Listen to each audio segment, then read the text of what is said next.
哎，这位公子真是一表人才，本王好生仰慕啊！好说好说。哎，哇，这手也是又白又嫩。在下对公子一见倾心，不知公子可否？痛！哇！你调戏我老婆，倒调戏得很欢快。你来了。能将我们阿爹引得生意长气，你也是个人才。这次别过，保重。大胆！知道本公子是谁吗？啊！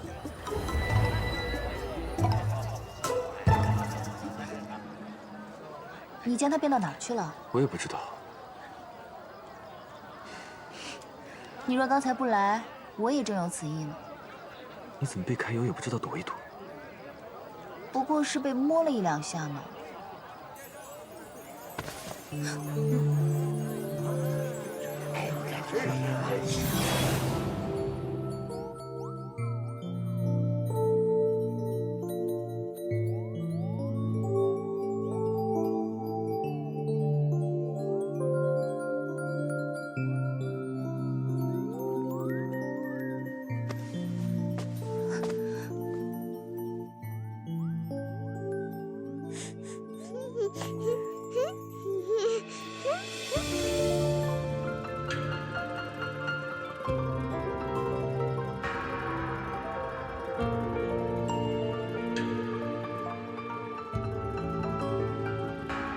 不过是被亲了一两口吧。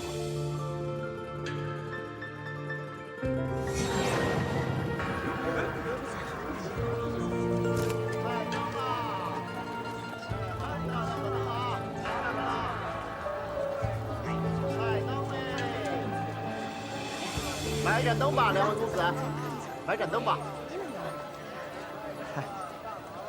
两位公子可以看一下。凡人买灯是向神仙祈福，我们买灯向谁祈福啊？留个念想罢了。你还真当放一盏灯就能事事顺心吗？走。既是二位公子，那就在一起凑合一晚也无妨。我们这小镇呐，一共就3家客栈，王掌柜和李掌柜那2家昨日就订满了，我们这家也是刚刚退了一个客人，就匀出来这么一间。你看，要不先凑合一晚上？麻烦你取些热水来。好。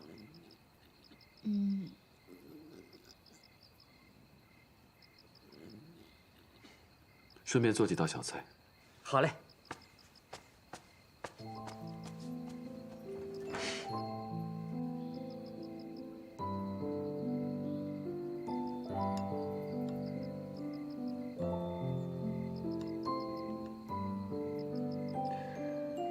吃不了，便洗漱睡吧。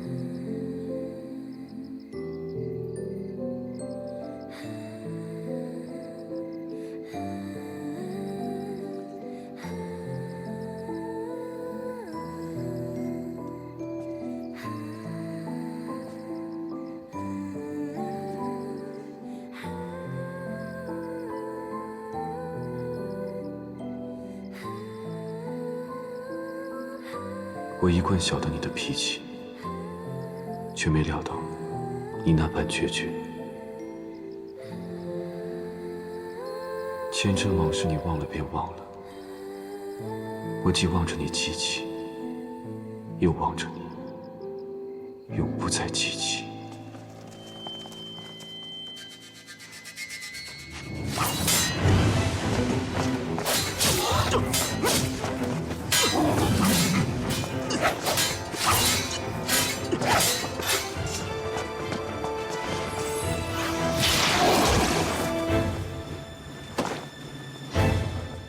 君上，不必追了。属下失职，望君上恕罪。无妨。这些人竟敢突袭天族的人，君上不打算追究吗？他们不是真人，是妖法做出的傀儡，专为杀人而生。就算追上了，也只会化作灰烬，问不出什么来。妖法，什么人要与天族为敌？方才蝶峰上仙也说了，从东海离开的群仙，先后遇到了他们的袭击。本君正准备彻查此事。君上，天君的寿宴马上就要开始了。我知道，你先回去。是。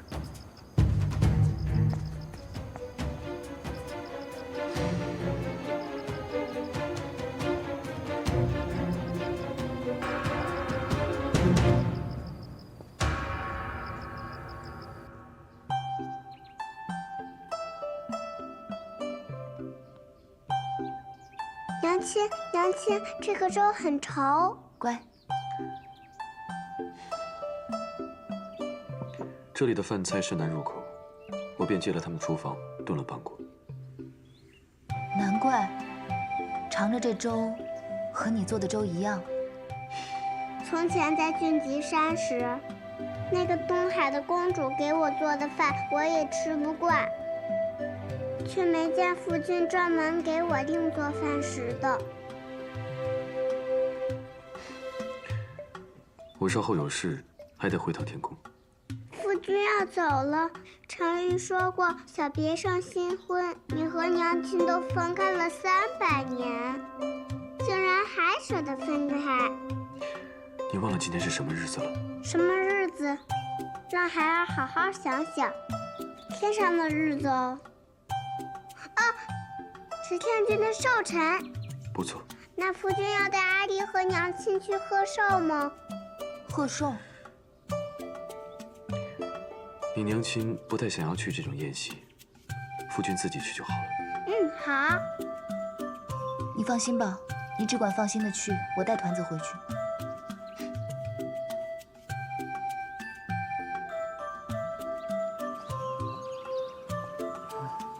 姑姑回来了。太子殿下呢？回天宫去了，说是有什么事要耽搁几天。那岂不是没人给你做饭了？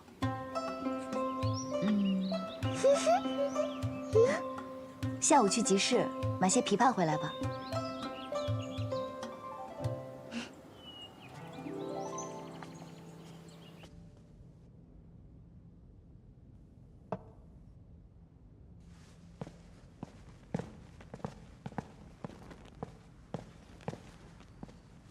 殿下果然守时，一盏茶便是一盏茶。方才在凡间，我也遇到了你说的人。殿下也遇到了。他们怎么敢对殿下下手？并非要对本君下手，他们是想要一个上仙的命，恰好被我的座下天书遇到。那殿下可留下什么活口？留了活口也无用，那些人都被妖法所化。是，就是妖法。这些人来自异界，可异界早已归顺天族，为何忽然会如此做？此事先暂且压下，先查出那些被追杀的仙人们都是些什么身份。是。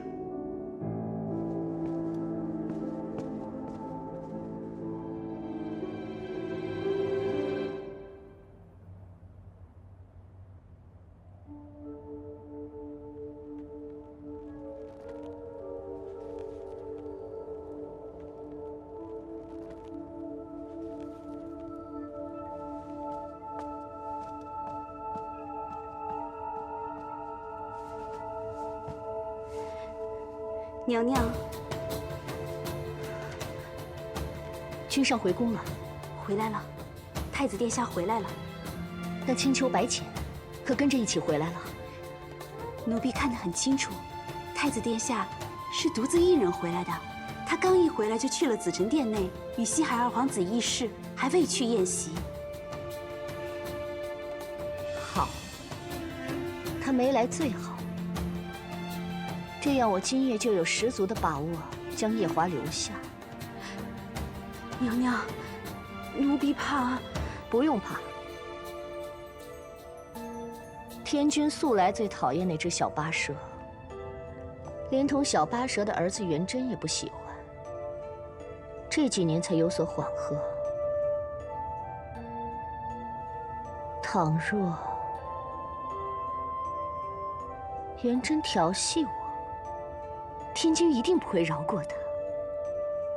所以不用怕，在天君心中我很重要，哪怕他不看在自幼照看我的情谊，也会看在各分支部族首领的面子上，给我个交代。我是夜华的侧妃，我被他的堂弟调戏，怎么说也是一件大事。夜华总会留在天宫几日。如今之计，最重要的就是让他留在天宫，不让他再去青丘受那只九尾狐的魅惑。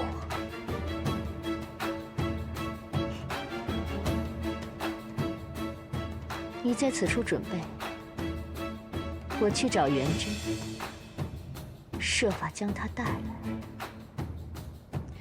是，娘娘。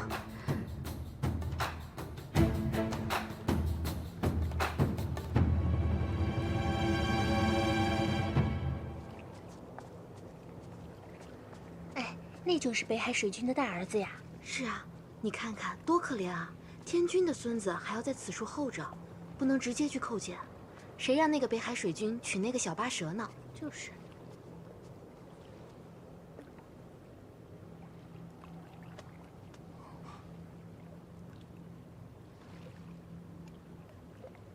姑娘是何人？有什么要让元贞帮忙的吗？你该叫我一声素锦娘娘。啊，原来是素锦娘娘。元贞见过素锦娘娘。哎，按辈分，我是你的长嫂，你我就不必如此生疏了。那些奴婢的话，听听也就算了。活得久又能如何呢？最重要的，是能和心爱的人在一起。我就很羡慕你爹娘之间的感情。娘娘说的是。哦，对了，怎么就你一人在此处呢？啊，夫君去给天君请安了，让我在这里候着，等着传召呢。是吗？嗯。哎，不如这样，我带你进去。那怎么行呢？没有传召，怎么能随便进去呢？没关系，那可是你亲爷爷。况且天君这几日总是夸你，说你贺寿词写得好呢。真的？来。你随我来，天君现在就在洗梧宫，我带你去。嗯。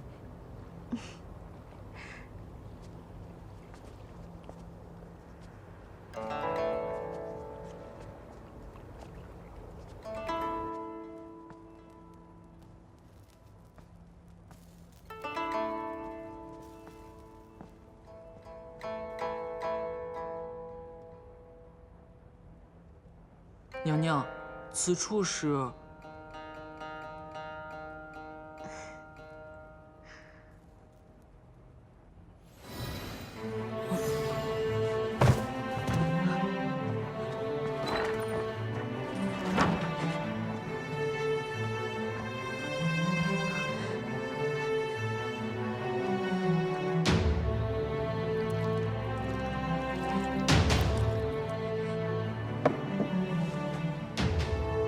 快去，把他扶上去。是。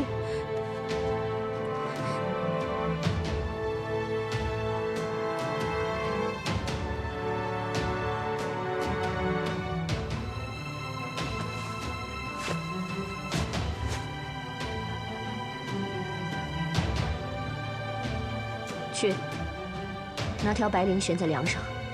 是。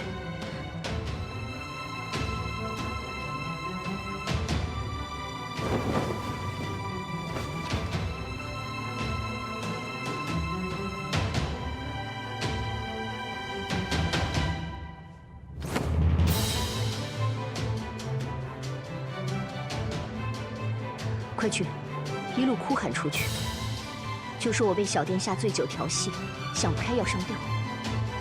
是。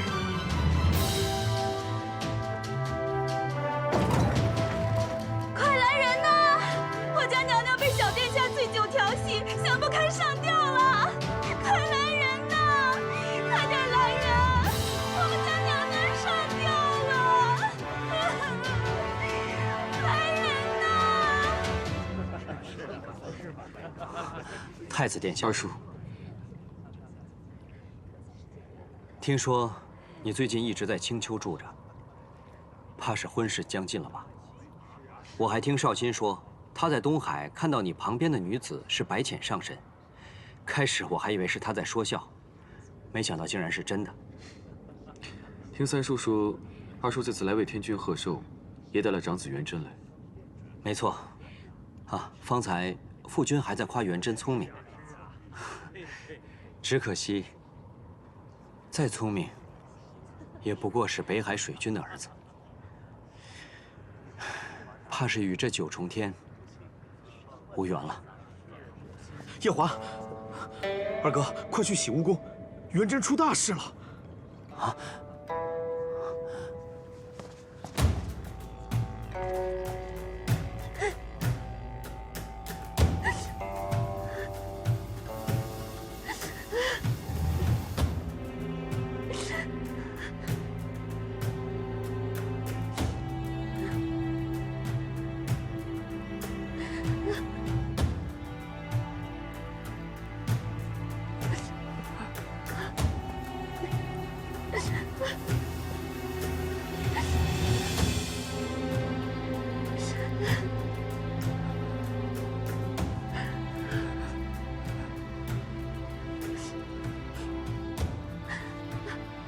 父君，平身。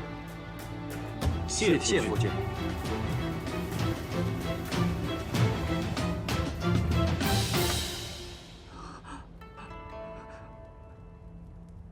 你交的好儿子，和你一样，色令之婚。元贞，你到底做了什么？父君，孩儿什么都没有做，孩儿什么都没有做。是他闯入臣妾寝殿，臣妾险些生于他。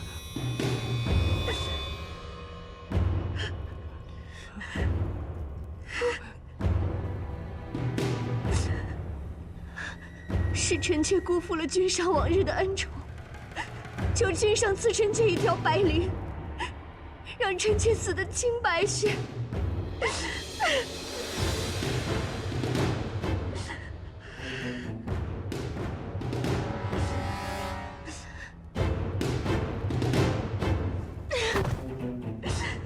求天君和君上赐臣妾一死。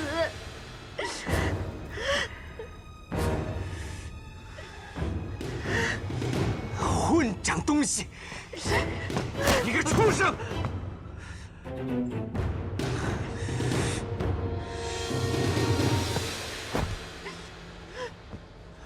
是元贞不懂事，竟对素锦侧妃做了如此丑事。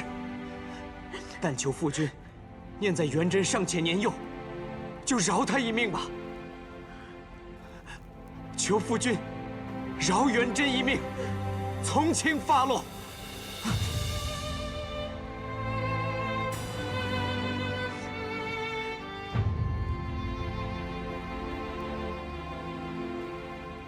虽然素锦侧妃拼命抵抗，没有被他毁了清白，他若是旁人的儿子，本君尚能从轻发落，但偏就是你的儿子。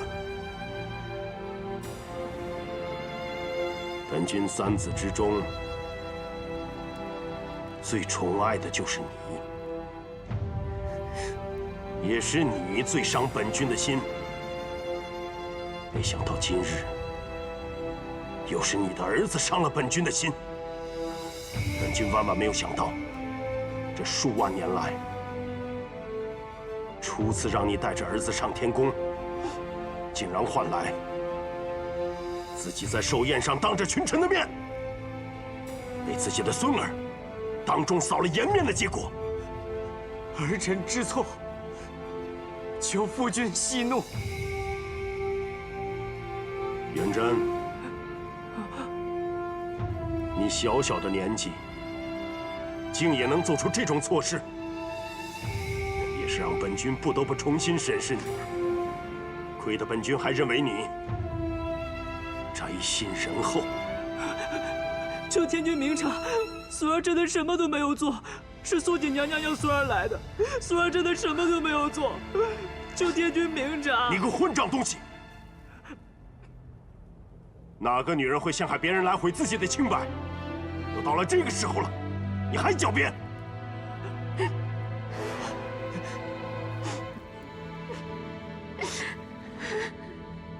来人！天君，捉捆仙索，将元贞给捆了，丢下凡间，历劫60年。60年后，再重列仙班。是。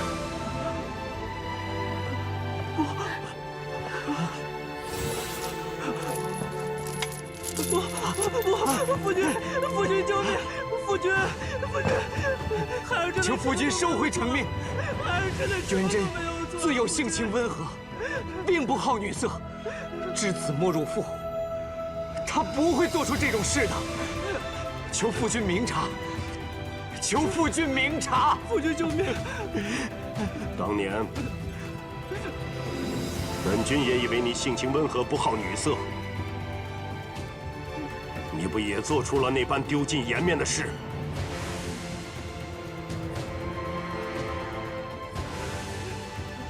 带下去！不，夫君救命！元贞，夫君，夫君救命啊！夫君，夫君，孩儿真的什么都没有做。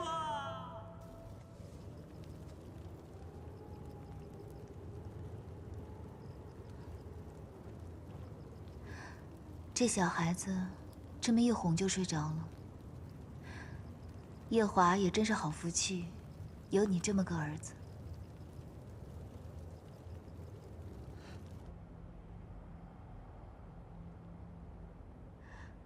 求君上赐臣妾一死，以正清白之身。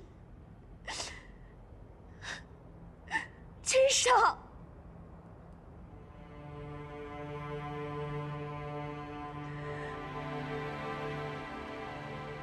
你今日做的又是什么戏？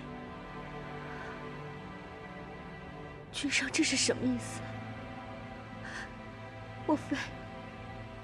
莫非君上是在怀疑臣妾自毁清白？天底下有哪个女人会如此做？况且臣妾一心只有君上，君上难道不知吗？当年，你就是如此陷害素素。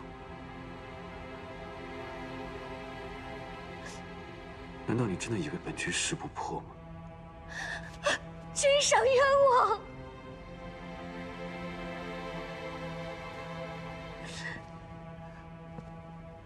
你知道我为什么留着你的命吗？一是因为解破灯，为了那灯，我才饶你不死；二是因为你眼眶里养着素素的眼睛，你死了，素素的眼睛也就死了。但是，若你再如此作茧自缚，就休怪本君不留情面了。素锦，就算你死了，本君也有办法为这双眼睛找到新的主人。君上，君上，难道臣妾这么多年陪伴君上的情谊，对你来说，真的就一文不值吗？不错，一文不值。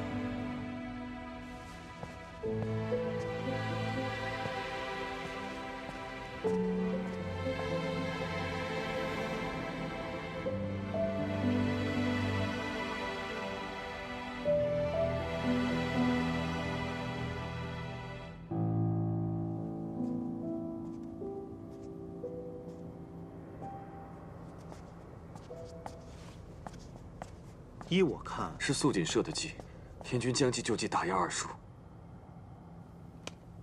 你真是越来越看得通透了。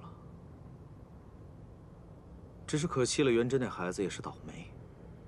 二哥也有不小心，当年父君就是为了那小八蛇把他贬去北海，如今他却夫妻感情更深，这都是要生第4个了，这不当着四海八荒的面，让父君面上不好过吗？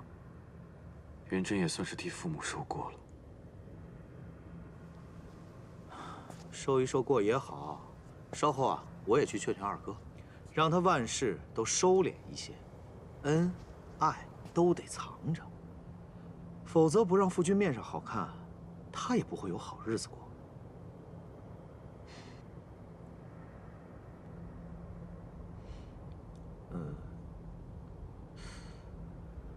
三叔与我还有什么不能说的吗？我只是觉得奇怪，你既然知道素素就是白浅了，为何不把她赶紧接回天宫？她可是与你有婚约的人。我不是说过，他已经彻底将我忘了吗？真的忘了？那一定是折颜上神的忘情药了。看来他还记得你挖走他双眼那件事，才将你彻底忘了个干净。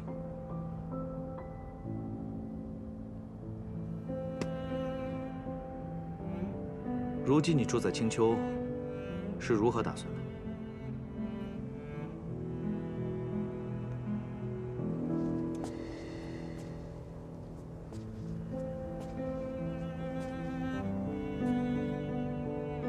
我想从头来过。从头来过？他是素素时，在天宫里没有任何好的记忆。既然如此，忘了就忘了吧。我只要慢慢来，让他心中有我。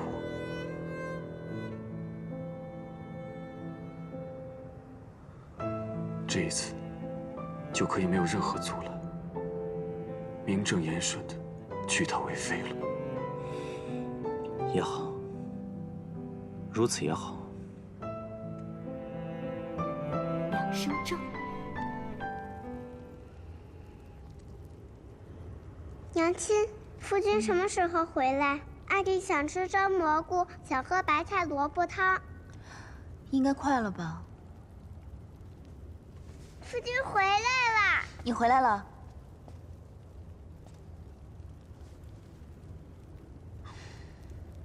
不是和你说过，阿丽现在长身体，不能整日里只吃这些。我知道啊，所以日夜都盼着你回来，给她改善伙食。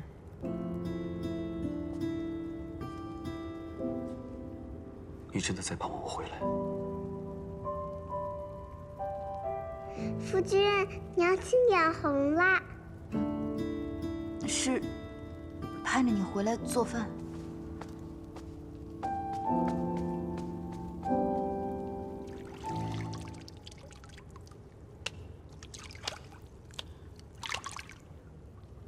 有了。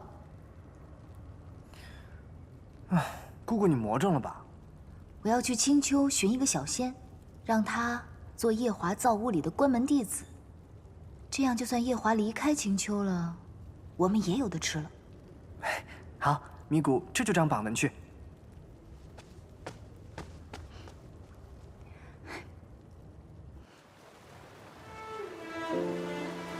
我已经安排了一个婢女化作道姑，在凡间照顾元贞。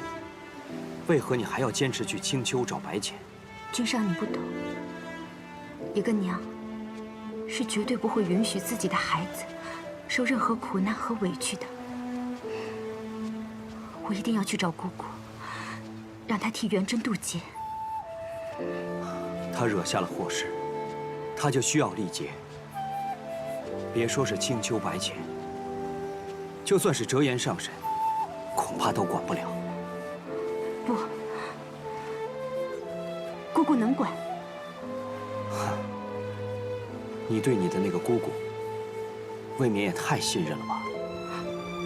不是我太信任姑姑，而是我跟君上的事，天族已经欠了青丘。这件事，别人不管，姑姑一定能管。哪怕姑姑擅自给元贞改了契约，天君也会睁一只眼闭一只眼的。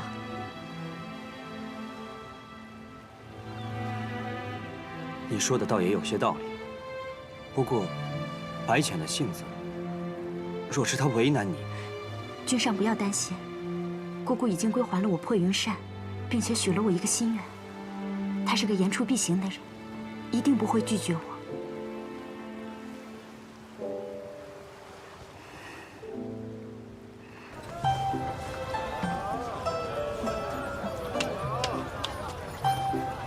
蘑菇仙，你这贴什么呀？姑姑今日要选一个小仙做夜华君造屋里的关门弟子，机会难得，能做夜华君的关门弟子，哪怕是造屋内的，也是三生有幸啊。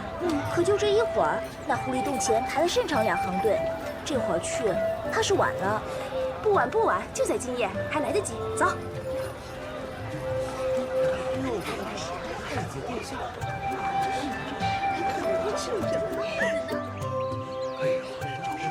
开玩吧。来人啊！你们做什么呀？给我登记一下啊。会打鱼，还会烹鱼。一会儿就到我了。自打该我了。就我打得多，而且我还会做呢。下一位。哎，该咱们了。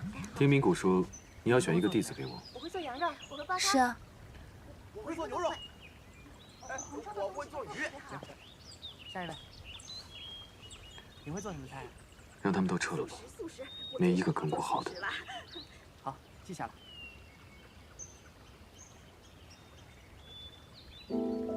依我看，你就很不错。可你实在没有必要跟我学，我们2个有一个会就可以了。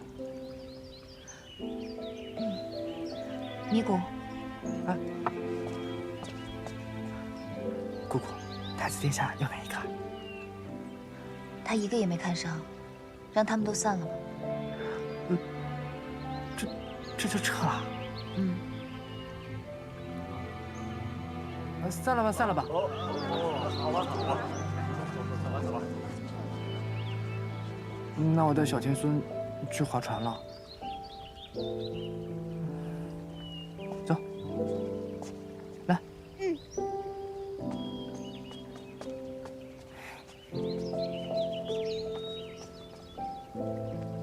芊芊，陪我去散散步。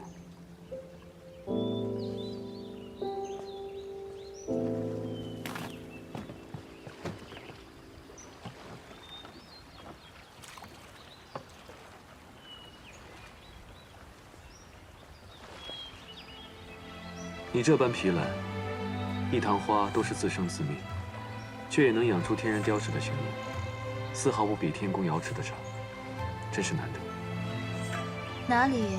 我这是壶野池子，怎跟你的瑶池比？你们那瑶池数万年来被仙人凡人写了数千首酸诗，被千万人赞叹。你想去看看吗？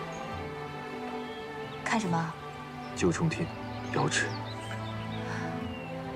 啊，有机会吧。按芊芊你所说的，你从未去过天宫，难道不好奇吗？这四海八荒我没去过的地方多了，若是处处都好奇的话，我岂不累死？你看那昆仑虚也是四海闻名，我不是也照样没去吗？哦，你很仰慕昆仑虚吗？坏了，我没事提什么昆仑虚啊？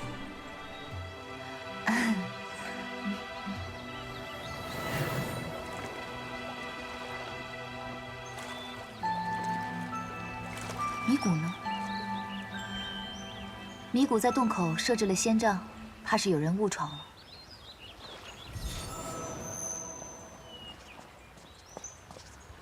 姑姑，这么快就拿着扇子来了，看来是想清楚了。那姑姑的意思是？请他进来吧。是。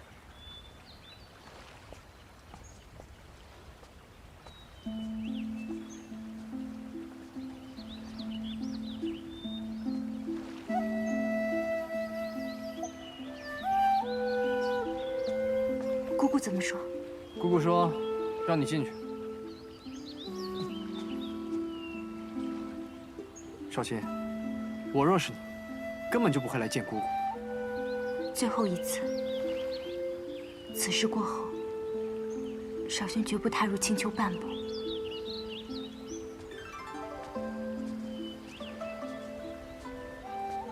姑姑，姑姑，你带着阿离先去玩吧。小天下，来。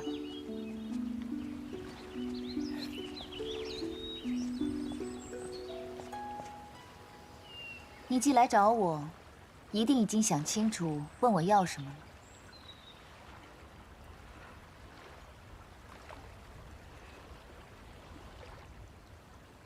叶华君不是外人，你说吧。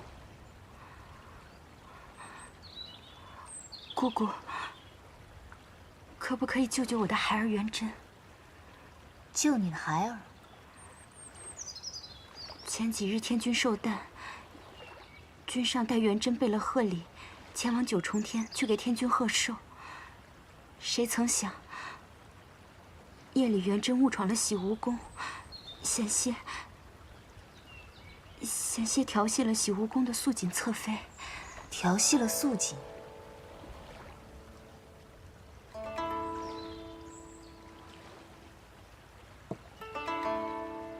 能做太子的果然不是一般人，戴绿帽子也戴得很欢快嘛。可元贞却在最后关头刹住了脚，但是却惊动了天君。天君震怒异常，立即着捆线索捆了元贞，并下旨命他向凡历劫60年，60年后方可重列仙本。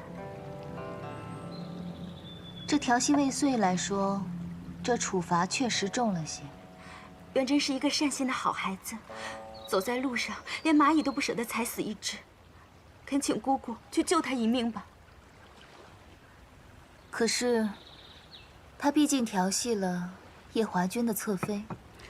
不必做我的人情。元贞那回事，我也觉得判得重了些。他调戏的可是你的侧妃。我没有侧妃。既然太子殿下也觉得判了重了，恳请姑姑下凡救他一命。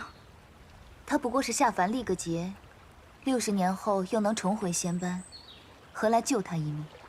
因为少卿已经打听到，在元贞18岁时，会有一个大劫，这个大劫会苦他一世。少卿不忍心看着他这样备受煎熬，所以恳请姑姑帮他把这劫数度化了，让他平平安安的度过这一生。所以，你来找我，是为了帮你儿子渡劫？是。少卿不敢求姑姑去求情免了这罪责，只求姑姑悄悄的帮一帮元贞。你这件事情来拜托我，托的倒是很有头脑。你知道，就算是我改了元贞的气运，天君也不会同我计较，是吧？少卿知道，这4海8荒之内，只有姑姑能做这件事。好，我答应你。这件事情我替你做了，但是事成之后，你我主仆情分就算是尽了。你与我青丘白浅，再无任何瓜葛。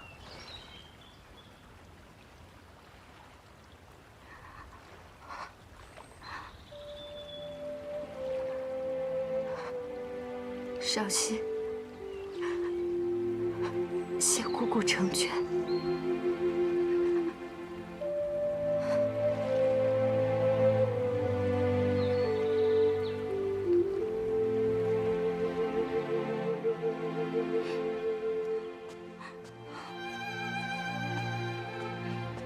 怎么了？又被那些小神仙欺负了？他们都笑我是小八蛇，不配在狐狸洞伺候青丘女君。你也太没出息了！小时候谁敢欺负我，我就把他打得连家门都不认识。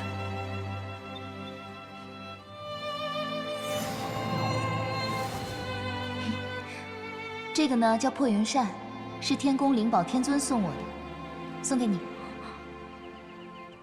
灵宝天尊送的，太贵重了，少卿不能收。你就收下吧。你跟我在一起这么久，什么法器也没送过你。这个扇子可厉害了，以后谁敢欺负你，你就用这扇子将他扇出青丘。这把扇子这么厉害吗？嗯，送给你了。谢谢姑姑。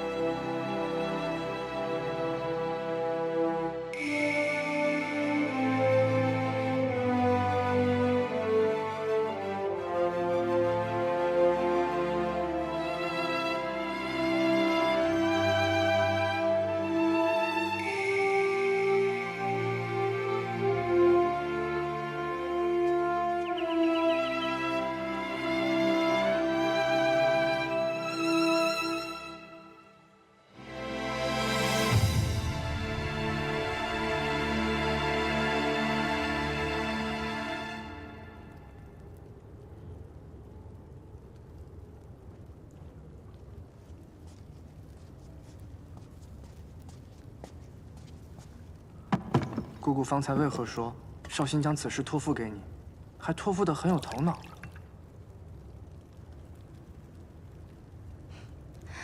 偷听了？我是想听听，这个不顾主仆情谊，害我姑姑沦为四海笑话的人，又是怎样厚着脸皮来求姑姑的？九重天上呢，是个神仙，都有篡改凡人气运的本事。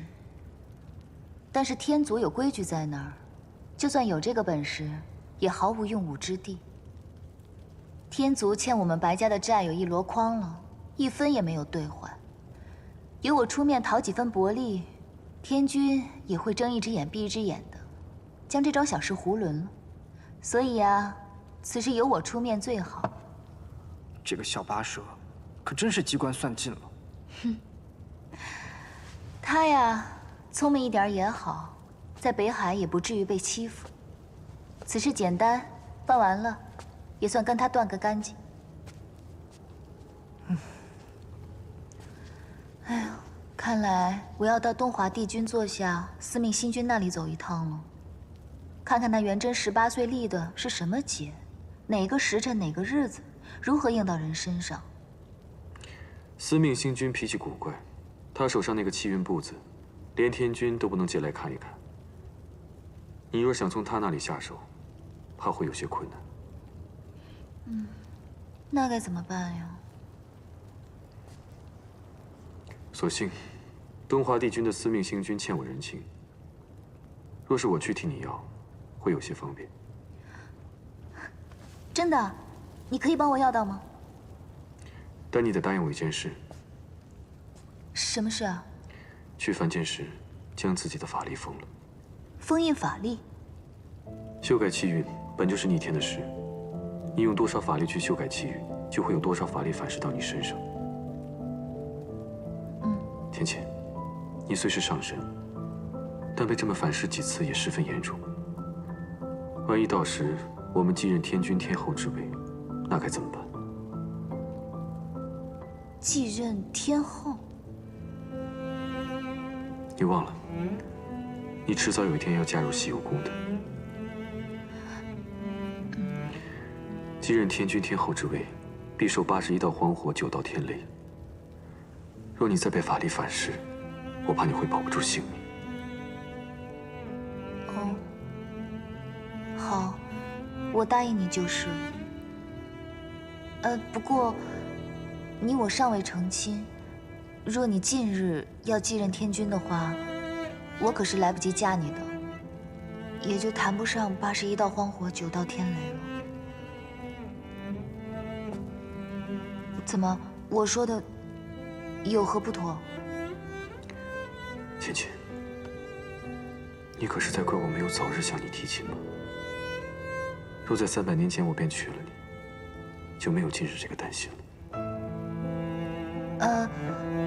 我也就是随口一说。我看现在天色已不早了，夜华君不如早日帮我把这事儿办了，我好去替那元贞渡劫。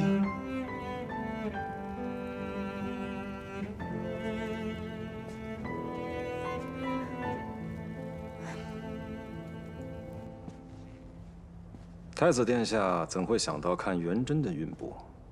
白浅上神答应二叔的小妾，要助元贞渡劫。姑姑还真是宅心仁厚啊，一点都不计较那小八蛇在300年前抢走了二殿下。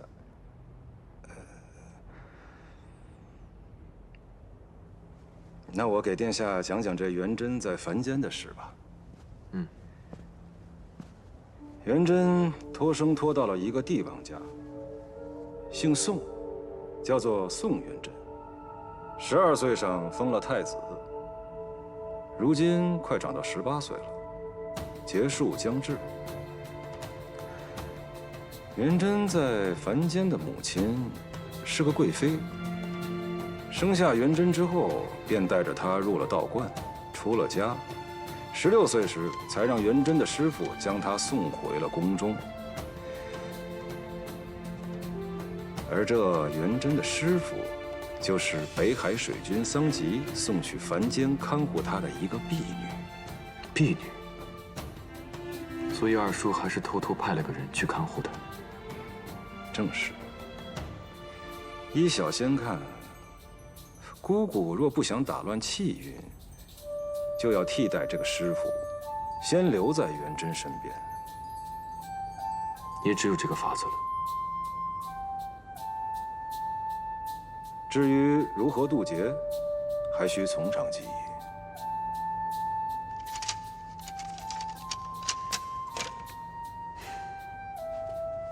多谢。太子殿下言重了。当初是殿下您看在东华帝君的面子上，才原谅了白凤九偷走劫魄灯的事。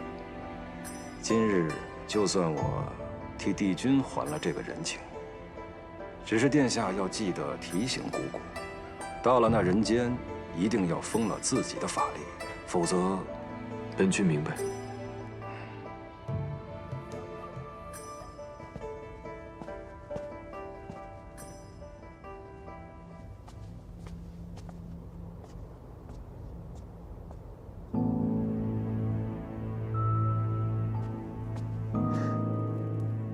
你说那只九尾狐要去凡间帮元贞渡劫？君上和星君确实是这么说的。他们还说要白浅一定要在凡间封印自己的法力。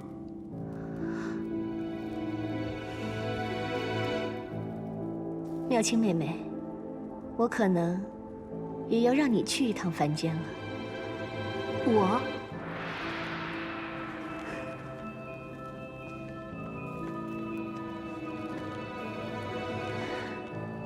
按理说我是姐姐，这种冒险的事本该我亲自去。可是我身为君上的侧妃，一举一动皆在众人的眼皮底下，实在是不敢妄动。但是妹妹你，就方便多了。不知姐姐让我去凡间做什么呢？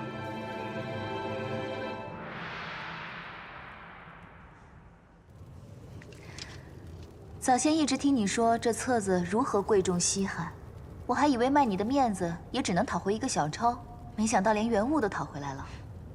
看看吧，司命这气运，写得很是让人唏嘘。这司命君不去写几个戏本，真的是屈才了。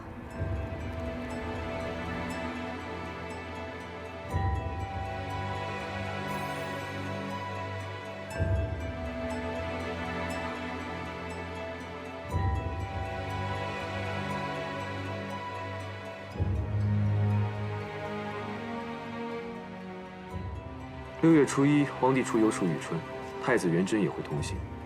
到时会在河上出现一只大鹏鸟，将众人吓得惊慌失措。岸上一个美人意外落水，元贞就会跳下水去救人。所以这个劫是美人劫。元贞和那位美人在水中双双看对眼，只可惜皇帝也瞧上了那位女子，就带回宫中宠幸了。这皇帝还真是多情啊！元贞不甘心失去一生所爱，就在某夜醉酒之后，和那美人曲径通幽。不久之后，美人就生下了一个皇子。所以，元贞是给他在凡间的老爹戴了顶绿帽子。没错，那名皇子自然就是元贞的儿子，但他自己不清楚。10多年之后，皇帝病入膏肓，皇子和元贞争夺太子之位，最后死在了元贞的剑下。这个噩耗传入了美人的耳中，上吊自尽。死之前留下了一封书信，告诉元贞事情的真相。元贞读后悲痛欲绝，也欲抹了脖子，可无奈当时皇朝只留下他一个男丁，他只好忍痛坐上了龙座。这么一坐，就坐到了60岁寿终正寝，疾苦一生。如此跌宕起伏的命运，元贞这一生还真是个传奇啊！如此说来，他18岁见到落水美人，是他关键的转折点。他只要不救那个美人，这一生就能顺顺当当的。不错。看来我要去凡间住个半年了，等到6月初1，去阻止他救这个美人。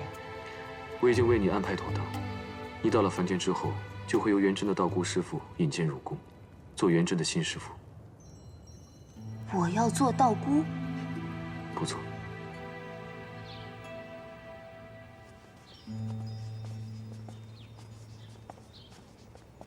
师姐，师妹，太子殿下，贫道与你的缘分已了了，也该离去了。师父，只是身为殿下的师父，如此贸然的离去，终归对不起殿下。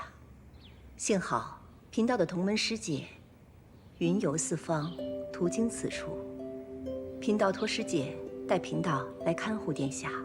师姐几百年不曾出师门了，此番能与元贞殿下结一趟师徒的缘分，与殿下也算是善福。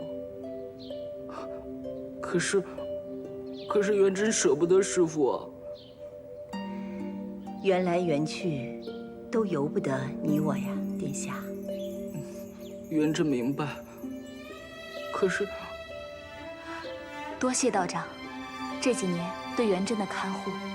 贵妃娘娘客气了，快来见过贫道的师姐吧。元贞，快拜见道长。道长，不错，不错。道长的意思是？贫道一眼就看出，太子殿下乃是9重天位列仙班的神仙。因犯了错事，才下凡历劫。那经过劫难，我儿还能重列仙班吗？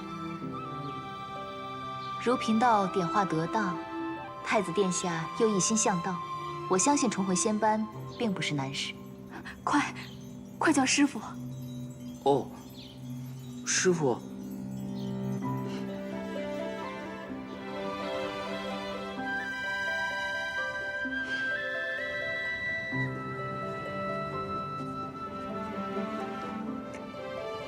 师父，您若是不嫌，日后便住在此处了。不错，你今日先回吧，明日再来与为师学道。是。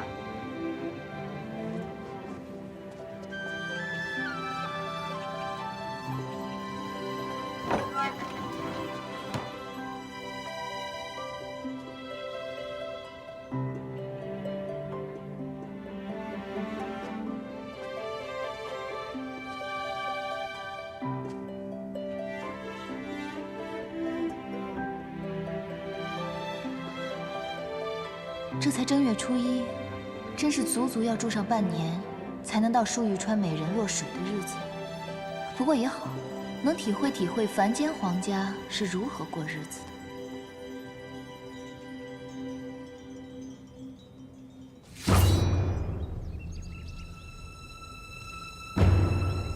少仙，那日在东海义军出言不逊，今日反倒学会对昆仑虚低头了吗？我是来求见司音上仙的。你说什么？你要见司音？哼！7万年前，正是因为与你异界一战，我师尊战死，司音也随之失踪。你竟还有颜面来这里，还说什么要见他？上仙，前几日我见过司音，我想他与昆仑虚颇有情深。若是回来，他一定会来昆仑虚。什么？你见过他？在何处？在东海北岸，北荒境内。北荒。义军，请回吧。虽说我昆仑虚为了天族不会再与异界为敌，可和异界也绝无任何情谊。至于司音，我和众师兄会继续找他的下落，就不劳义军费心了。不送。少仙留步。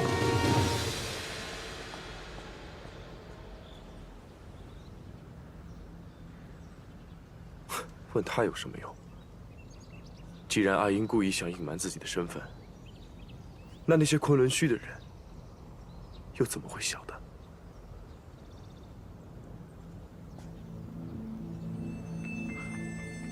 火麒麟，君上，回大紫明宫。是。君上，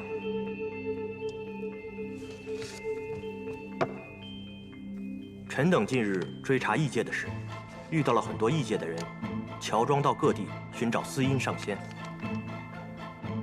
手中均带着这幅画，听闻这幅画正本是义军离境亲手所绘，其余的全是副本。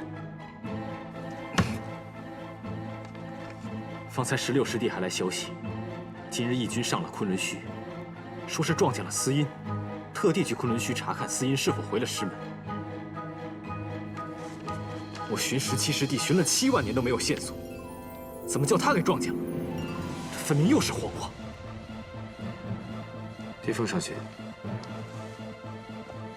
这画卷上面的人，可真是司音上仙？不错，正是我17师弟。你方才说离境义军与司音上仙见过？对，是离境对我师弟紫兰说的。可又说在何处？东海北岸。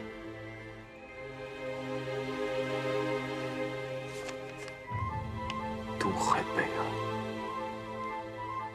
果然是东海。昆仑虚座下17弟子司音，与墨渊仙体一同失踪了7万年，这是天族最大的悬案。没想到，芊芊，你便是那个司音上仙。殿下可是有什么线索？没有，我只是听闻过司音上仙的事情。见到此画卷，一时想到了7万年前的大战。你们先退下吧。是。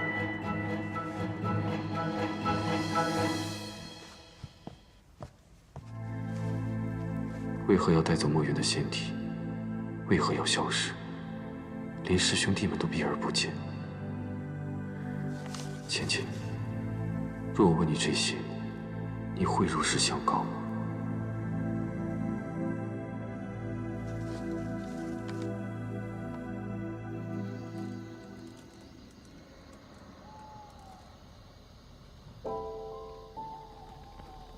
乖，婴儿真乖。君上，都退下吧。是。是。君上，你看，他很乖，不吵也不闹。你别闹了，都300年了，你怎么还不清醒？就是因为你当初偷了阵法，我们才会生下病案。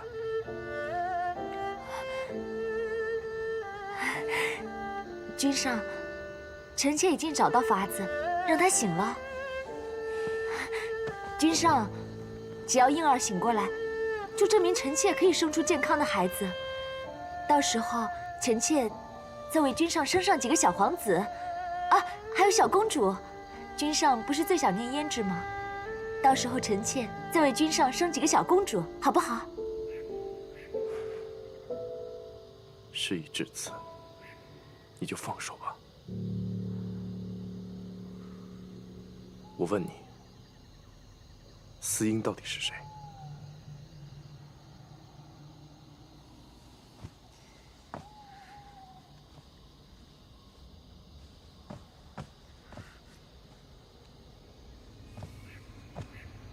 ？7万年了，你还想着那个男人吗？你难道不知道，她和你一样，也是狐族女人？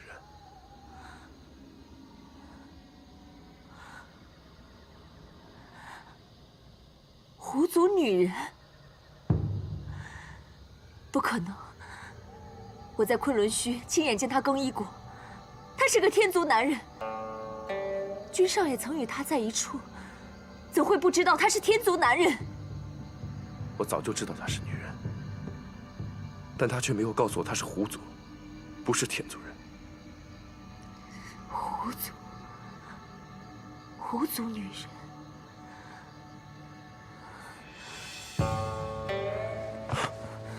你是不是想到了什么？我不信她是狐族女人，君上，你不要再自欺欺人了。你当真不知道？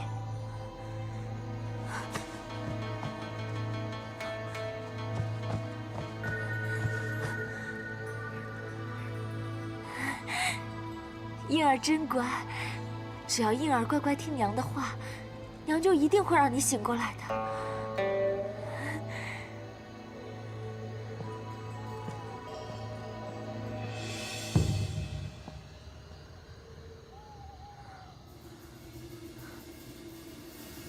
浅浅，原来是你，我竟然没有想到，原来司音就是你。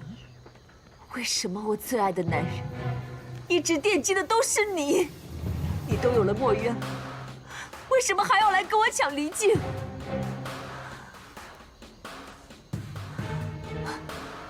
墨渊，我怎么没有想到？墨渊。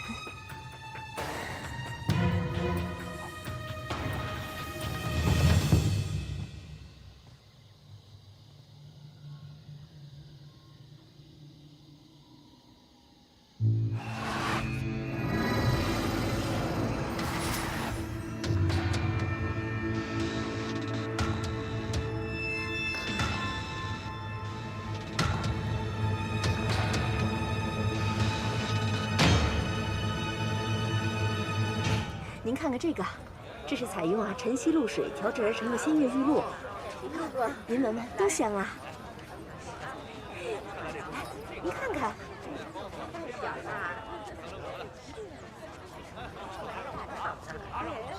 姑姑回来了，姑姑回来了，不是说去凡间了吗？是啊，这么快？没想到白浅竟然不在，真是老天爷来助我。天上一日，凡间1年。你们以为时间过得很快，实则已经过了数个月了。这倒也是，姑姑早上挑拣的，说是去凡间少则半年，多则1年，让我留着这琵琶，姑姑明日回来再取。那要不要我帮你送去狐狸洞啊？不必，我自己拿回去吧。谢谢了。姑姑今天可真可笑，是啊，太奇怪了。就是。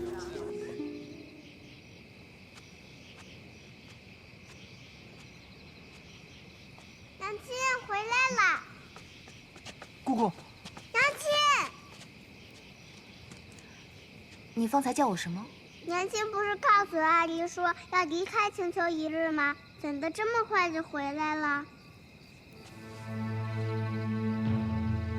因为娘亲很想你。姑姑不是说您要去凡间至少有1日吗？凡间太过无趣，我就先回来了。无趣？怎么了？姑姑不是要去帮绍兴的儿子渡劫吗？就是因为渡劫太过容易，所以我就先回来了。陪娘亲进狐狸洞好吗？好。走，乖儿子。姑姑虽然宠爱小天孙，却知道天族礼法，从不叫他做儿子。今日的姑姑，确实有些奇怪。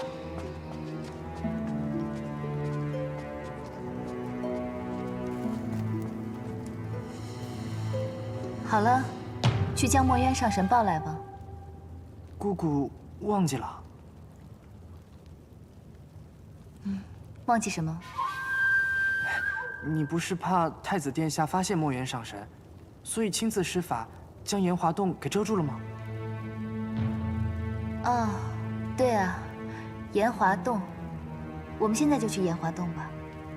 儿子，你在这等着我啊。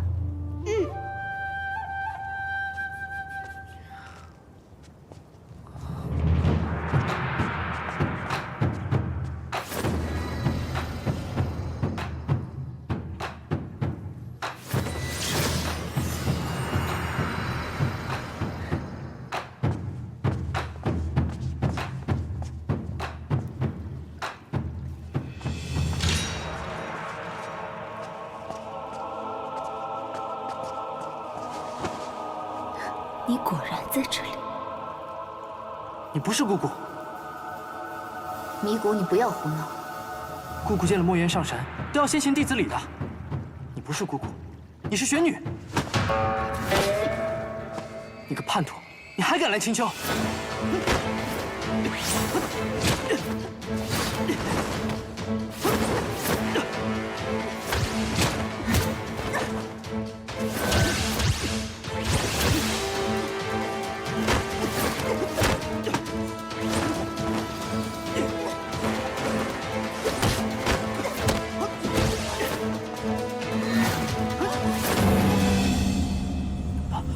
姑姑，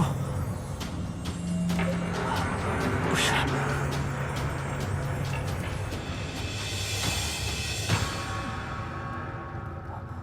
姑姑，有何吩咐？去把小殿下给我抱过来。是。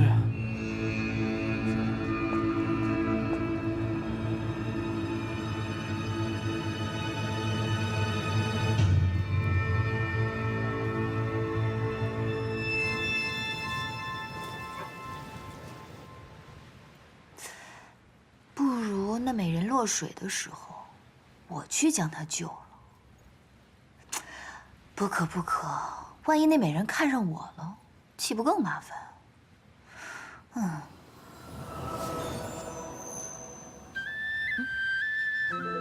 芊芊，几日不见，我想你想的可厉害了。你可想我？